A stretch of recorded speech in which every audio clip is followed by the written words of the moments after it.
Literary source, all those records and evidences of our past that are available in written form are known as literary source. वो सारे evidences, वो सारे records जो हमारे पास इस वक्त मौजूद है पास्ट के बारे में, जो हमें इंफॉर्मेशन प्रोवाइड करते हैं, जो रिटन फॉर्म में हमारे पास मौजूद है, उसको बोलते हैं literary source. Literary sources include all kinds of handwritten documents. इसमें सारे वो मतलब sources, all kinds of handwritten, जो हाथ से लिखे गए हैं वो, और उनको जो हैंड रिटन डॉक्यूमेंट्स है उनको बोलते हैं मैन्युस्क्रिप्ट्स. ठीक है, ये उसमें ये सारे इंक्लूड होते हैं. और in ancient India people use it to write on a variety of materials such as bhojpatri, birch bark and palm leaves. तो लोग पुराने ज़माने में क्या करते थे, वो लिखते थे बहुत सारे मटेरियल्स पे. तब पेपर अवेलेबल नहीं होता था ना लोगों के पास, तो वो लिखते थे मतलब जो भोजपत्री है, it's a kind of bark, उस पे वो लिखते थे. अब जो लिटरेरी सोर्स है, these are of two kinds. इसके दो काइंड्स है, that is religious and secular literature. मतलब religious literature and secular literature. अब रिलीजियस लिटरेचर जो है उसमें हम रिलीजन के बारे में पढ़ते हैं, और ये सेक्युलर लिटरेचर जो है उसमें हम रिलीजन मतलब रिलीजन को छोड़ के हर एक फील्ड के बारे में पढ़ते हैं. Writings on religious themes come under religious literature. These writings like the Vedas of the Hindus, इसमें हिंदूज की वेदास आती है, बुद्धिस्ट्स की पिटाकास आते हैं, जैन्स की अंगास आते हैं. मतलब ये बुक्स है, हिंदूज की बुक है वेदा, बुद्धिस्ट्स की बुक है पिटाकास, और जैन्स जो है उनकी बुक है angas. These help us to understand the religion beliefs and traditions of the time. इनसे हमें पता चलता है कि उन लोगों का रिलीजन उस टाइम वो कौन सा रिलीजन फॉलो करते थे. The four Vedas are the Rig Veda, the Sama Veda, the Yajurveda and the Atharveda. ये हिंदूज की कुछ बुक्स है, Rig Veda, Sama Veda, Yajurveda and Atharva Veda. Out of four Vedas, the Rig Veda is the most ancient and gives a lot of information regarding the history and political system of the Aryans. तो ऋग्वेदा जो है इन चार books में से सबसे पुरानी बुक जो है वो ऋग्वेदा है, और ये हमें बहुत ही इंफॉर्मेशन प्रोवाइड करती है. इसमें हमें बहुत इंफॉर्मेशन मिलती है about political system and history of Aryans. Next है Vedas.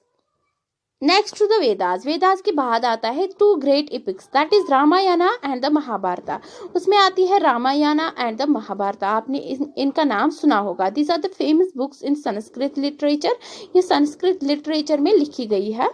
The Ramayana was written by Maharshi Valmiki and the Mahabharata was written by Maharshi Ved Vyasa. तो ये दो बुक्स लिखी है इन दो पर्सन्स ने. The Buddhists, the Tripitakas, the Jatka Kathas, the Gita, the Purana are rich source of ancient historical information. ये जो कुछ बुक्स है, त्रिपिटका, जटका कथास, गीता, पुराना, इसमें बहुत ही इंफॉर्मेशन मिलती है हमें हिस्ट्री के, एंशियंट हिस्ट्री के बारे में. Jain literature in the form of angas, जो जैन्स है उनकी जो बुक है दैट इज अंगा, उसमें भी हमें हिस्टोरिकल इंफॉर्मेशन मिलती है. अब है इसके बाद second one, that is secular literature.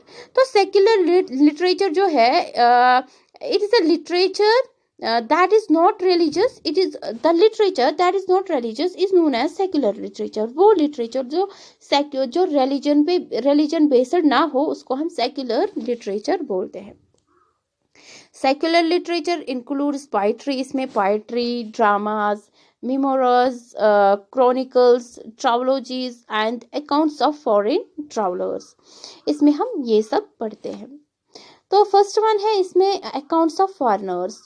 जो फॉरेनर्स जो इंडिया में आते थे दूसरी कंट्रीज से, फॉरेनर्स मतलब फॉरेन से आते थे, दूसरी कंट्री से आते थे इंडिया में.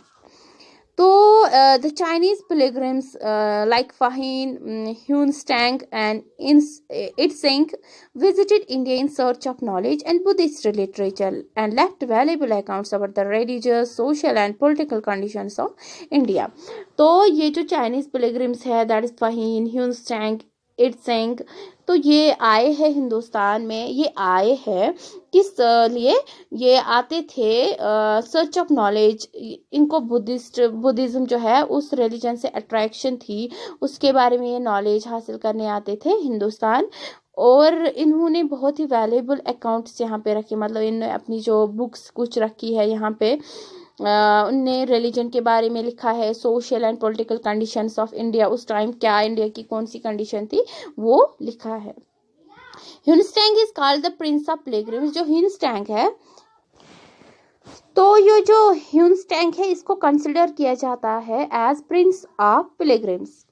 The Tibetan historian Saranath gives lot of valuable information about Buddhism.